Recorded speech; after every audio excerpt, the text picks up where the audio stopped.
ఒక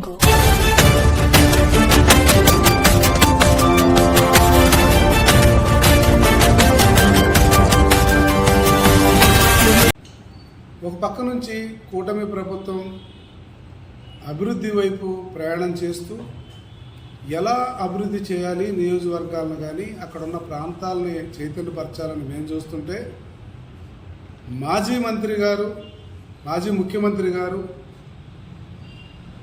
వాళ్ళ యొక్క వర్గానికి ఎలా తిట్టాలి, ఎలాగా తెలుగుదేశం పార్టీ కూటమి ప్రభుత్వాన్ని అస్థిరతపరచాలి అనే విధంగా వారు ప్రయత్నం చేస్తున్నారు.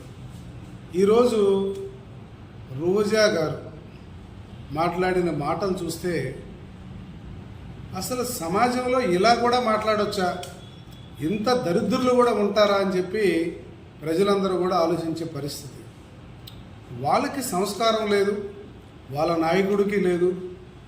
ఎందుకు లేదంటే కనీసం సొంత చెల్లెలనే సంగతి తెలిసి మర్చిపోయి కూడా ఆమె రాజశేఖర రెడ్డికి పుట్టలేదని చెప్పి మాట్లాడినటువంటి దరిద్రులు ఉంటే ఈరోజు ఎమ్మెల్యేలు లేకపోతే మంత్రులు లేకపోతే ముఖ్యమంత్రులు పెద్ద లెక్క ఉంది. అది ఆడమనిషి అని మేము అనుకోవట్లేదు, అది రాక్షసి. ఎట్లా పడితే అలా మాట్లాడింది. ఇవాళ మొత్తం యావత్ ప్రజాప్రతినిధులందరూ కూడా చాలా వరకు చాలా కోపంగా ఉన్నారన్న విషయాన్ని తెలియజేస్తున్నాం. ఇది ఒక దుర్మార్గమైనటువంటి ఆలోచన.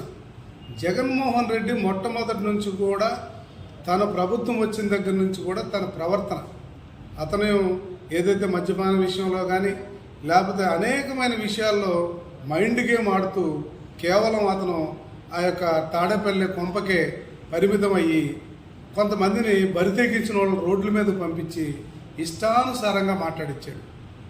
ఇదంతా కూడా ఎంత ఉప్పు తింటే అంత దావద్ర అన్న విషయాన్ని మర్చిపోవడానికి వీల్లేదు. వదిలిపెట్టే ప్రశ్నే లేదు వీళ్ళని.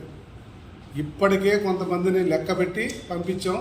వీళ్ళ ఎవరు కూడా ఎంత నోరు జారుతారో, ప్రజల్ని ఎంత పెచ్చరీలు మాట్లాడతారో దానికి పదింతలు అనుభవించాల్సి వస్తుంది. ఎప్పుడో జరగబోయే విషయాలు చెబుతుంది ఇప్పుడు రోజా గారు. మేము అది చేస్తాం ఇది చేస్తాం రేపొద్దున గవర్నమెంట్ అయితే. ఇప్పుడు మా దగ్గర ఉన్న 4 ఏళ్ళ సంగతి ఏంటి? నువ్వు అది చేస్తే మేమన్నా ఇక్కడ ఏం దేనికున్నావు? ఇక్కడ నీ సంగతి కూడా తెలిసే పరిస్థితి. దరిద్రంగా ఆలోచిస్తే అంత బరితెగించిన మాటలు మాట్లాడతామంటే ఇది సమాజంలో ఏ కోవకు చెందిన ఆడమనిషో సమాజం మొత్తం గుర్తుంచుకోవాలి, సమాజం ఆలోచించమని నేను చెప్తున్నాను. ఒక లేడీగా తను మాట్లాడే మాటలు ఎంత దారుణంగా ఉన్నాయో అది చూసిన ఆంబోతులాగా ఏ రకంగా మాట్లాడిందో, ఈ మనిషి ఏ కోవకు చెంది ఉంటుందో ప్రజలందరూ కూడా అర్థం చేసుకోమని ఈ సందర్భంగా తెలియజేస్తున్నాను.